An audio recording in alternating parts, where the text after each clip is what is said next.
Operation Sindoor మీద రాజకీయం. ఓడిపోయిన పాకిస్తానే సంబరాలు చేసుకుంటుంది.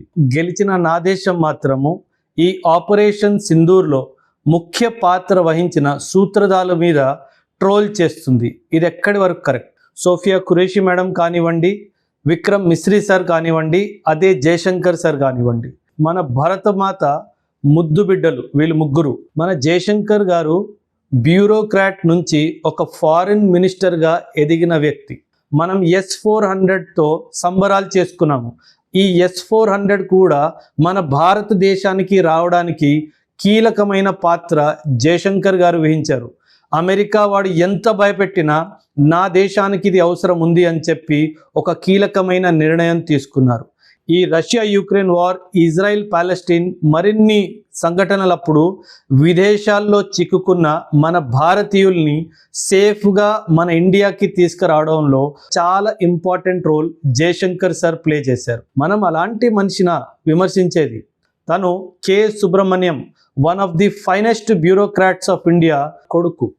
న్యూక్లియర్ డాక్ట్రిన్ ఆఫ్ ఇండియా మనం ఎంతో గొప్పగా మొత్తం విదేశాలకి చూపించే న్యూక్లియర్ డాక్ట్రిన్ ఆఫ్ ఇండియా రాసింది కె సుబ్రహ్మణ్యం గారు.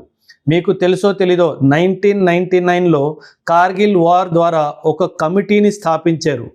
ఎలా మనం ఫ్యూచర్లో పాకిస్తాన్, చైనాని తట్టుకోవాలి, ఎలా వాళ్ళని ఢీకొట్టాలి, ఈ అంశం మీద ఒక డీటెయిల్డ్ కార్గిల్ రివ్యూ రిపోర్ట్ రాసిందే కె సుబ్రహ్మణ్యం గారు.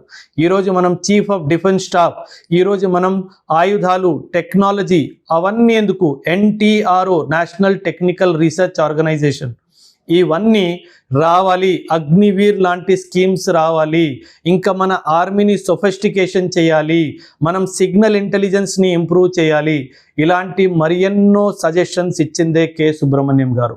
ఇలాంటి గొప్ప సర్వీస్ చేసిన ఆ మనిషిని, వాళ్ళ కొడుకుని విమర్శించడము మన దేశానికి మంచిది కాదు. ఇది మనం విమర్శనలు చేసుకునే సమయం కాదు. ఇప్పుడు మనము దేశమంతా ఐకమత్యమై ఖచ్చితంగా ఫ్యూచర్లో పాకిస్తాన్ మన మీద ఎప్పుడైతే దాడి చేస్తుందో దానికి ఎలా బుద్ధి చెప్పాలి, చైనాని మనం ఎలా ఫ్యూచర్లో వార్ జరిగితే డిఫీట్ చేయాలి, ఇవన్నీ కదా మనం ఇప్పుడు మాట్లాడుకోవాల్సింది. సో ఈ టైంలో పొలిటికల్ అజెండా తీసుకొచ్చి దీని మీద రాజకీయం చేయడము మంచిది కాదు. ఈ విధంగా ఎలాంటి నిందలు మన భారతదేశ ముద్దుబిడ్డల మీద వేయడానికి వీల్లేదు. మీ పర్సనల్ అభిప్రాయాల్ని కూడా కమెంట్స్లో నాకు ఖచ్చితంగా తెలియచేయండి. అదేవిధంగా #WeSupportJaishankar అని కూడా కమెంట్ పెట్టండి. Thank you. జై హింద్.